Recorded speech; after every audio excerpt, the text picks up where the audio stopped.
മാസപ്പടി കേസിൽ SFIOയുടെ തുടർ നടപടികൾ സ്റ്റേ ചെയ്യണമെന്നാവശ്യപ്പെട്ട് CMRL നൽകിയ ഹർജി ഡൽഹി ഹൈക്കോടതി ഇന്ന് പരിഗണിക്കും.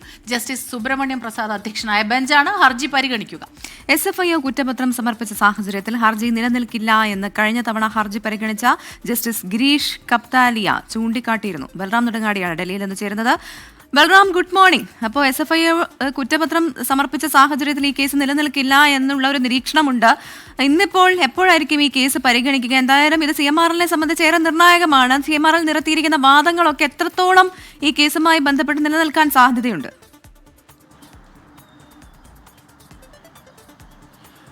Very good morning Pravitha, Smitha.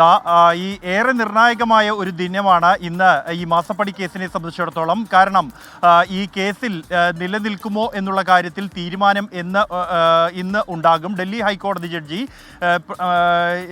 Subrahmanyam Prasad അധ്യക്ഷനായ ബെഞ്ചാണ് ഇക്കാര്യത്തിൽ തീരുമാനമെടുക്കേണ്ടത്. കഴിഞ്ഞ തവണ ഈ കേസ് പരിഗണിച്ചിരുന്നത് ജസ്റ്റിസ് ഗിരീഷ് കപ്താലിയായിരുന്നു.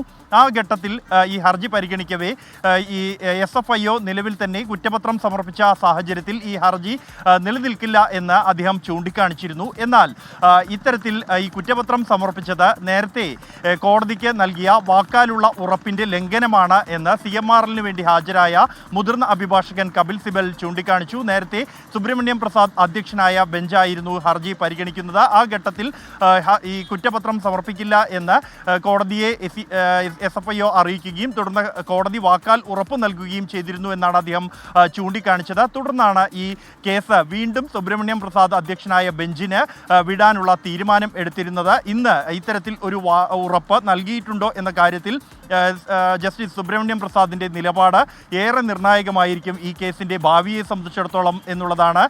കുറ്റപത്രം നൽകില്ല എന്ന വാക്കാലുള്ള ഉറപ്പ് നൽകിയിട്ടുണ്ട് എന്നാണ് CMRLൻ്റെ വാദം എന്നുള്ളത്. ഇക്കാര്യത്തിൽ എന്നാൽ മറ്റ് SFIO അടക്കമുള്ളവർ ഇക്കാര്യം സംബന്ധിച്ചുള്ള വ്യക്തമായ ഒരു പ്രതികരണം കഴിഞ്ഞ തവണ കോടതിയിൽ നടത്തിയില്ല എന്നുള്ളതും ശ്രദ്ധേയമാണ്.